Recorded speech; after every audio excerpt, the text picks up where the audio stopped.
ফারহানা বলেছেন হাসনাত আব্দুল্লাহ ফকিন্নির বাচ্চা। ছাত্রদলের ভিপি প্রার্থী আবিদুল ইসলাম বলছেন শিবিরকে ডাকসুতে ইলেকশন করার সুযোগ দিয়ে প্রশাসন পক্ষপাতিত্ব করেছে। বিএনপি চেয়ারপারসনের উপদেষ্টা ফজলুর রহমান বলতেছেন ৫ আগস্টের ঘটনা যারা ঘটিয়েছে তারা কালো শক্তি।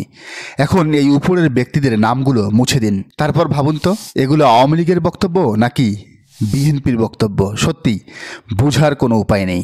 ৫ আগস্টের পর থেকে বিএনপিকে আওয়ামী লীগ বানানোর জন্য যে প্রকল্প হাতে নিয়েছিল দলটির শাহবাগী বাম অংশ, তারা সম্ভবত সফল।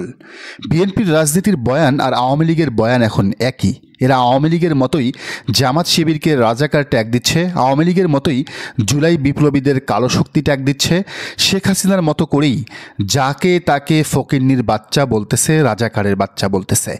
বিএনপি একদম আওয়ামী লীগের দেখানো পথেই হাঁটতেছে। তাদের সেই পথের পাঞ্জেরি হয়ে পথ দেখাচ্ছে কারা জানেন? মেহের আফরোজ শাওন, আব্দুল নূর তুষার, তসলিমা নাসরিন, জয়ী মামুন্ডা। পিনাকি ভট্টাচার্যের এই লেখাটা পড়লেই বিষয়টি স্পষ্ট হবে। তিনি লিখেছেন বিএনপি নেত্রী শেখ রুমিন ফারহানা জুলাই বিপ্লবের নায়ক হাসনাত আব্দুল্লাহকে ফকিন্নি বলেছে। তো সেই একই কথায় আবার কমেন্ট করেছে আলো আসবেই গ্রুপের বাকশালী সৈনিক মেহের আফরোজ শাওন। শাওনের কমেন্টের ভর করে হাসনাতকে বান্দির পুত বলেছে আরেক বাকশালী জহিরুল ইসলাম মামুন, যার সেকুলার নাম জয়ী মামুন। বাহ, কি দিন আসলো! সব বাকশালীর মুখের ভাষা এখন শেখ রুমিনের পোস্টে।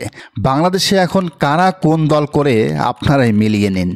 পিনাকি বলেন শেখ রুমিন, তুমি যে গর্তে থেকে প্লোট পোলেট বলে চিৎকার করতা, সেখান থেকে তোমাদের উদ্ধার করেছে এই হাসনাত আব্দুল্লাহরা।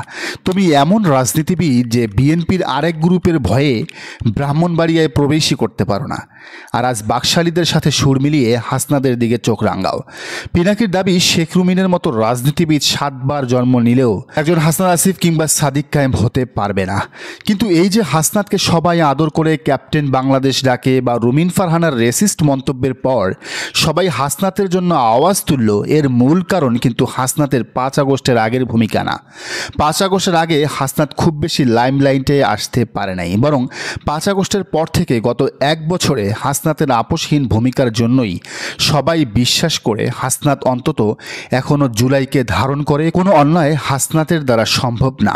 5 আগস্টের পর থেকে আনসার বিদ্রোহ দমন, হাইকোর্টে জুডিশিয়াল কু আটকিয়ে দেওয়া সহ নানা ব্যাপারে কঠোর অবস্থান নেয় হাসনাত জনগণের বিশ্বাস অর্জন করেছে। এই সবগুলো ঘটনাই ছিল লীগের প্ল্যানিংয়ের অংশ, যা হাসনাতের কারণেই ব্যর্থ হয়।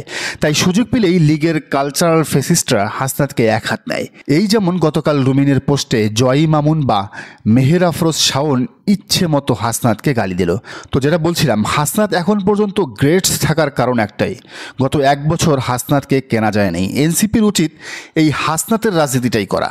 নাহিদ আক্তাররাও বামদের খপ্পরে পড়ে নষ্ট হয়ে গেছে, এরাও বিএনপির পথের পথিক হতে শুরু করেছে। হ্যাঁ, যদি কখনো দেখা যায় হাসনাতও আপোষ করেছে, অন্যায় করেছে, তখন বুঝতে হবে জুলাই প্রদীপ নিভে যাওয়ার মুহূর্ত চলে এসেছে। ততদিন পর্যন্ত হাসনাত নিশ্চিত থাকতে পারে ছাত্র জনতা হাসনাতের পাশেই আছে। যদিও রুমিন ফারহানার পক্ষের লোকেরা বলছেন হাসনাত আব্দুল্লাহ জুলাই বিপ্লবী সাজলেও আদতে সে বড় আওয়ামী লীগার, কারণ অতীতে সে ছাত্রলীগের কেন্দ্রীয় কমিটিতেও বড় পদধারী নেতা ছিল। তাই বিএনপির মহান নেত্রী রুমিন ফারহানার মতো মানুষকে সে কটাক্ষ করেছে, অপমান করেছে। এর শাস্তিও সে একদিন পাবে, শুধু সময়ের অপেক্ষা। এদিকে শোনা যাচ্ছে তর্কে না পেরে শেষমেশ কোর্টে হাসনাত আব্দুল্লাহ নামে মামলাও করতে পারেন রুমিন ফারহানা। দর্শক, আপনার কি মনে হয় কে সঠিক, রুমিন ফারহানা নাকি হাসনাত আব্দুল্লাহ? জানান কমেন্টের ঘরে। আর এই চ্যানেলে নতুন হলে অবশ্যই সাবস্ক্রাইব করুন এবং বেল আইকনটি বাজিয়ে রাখুন।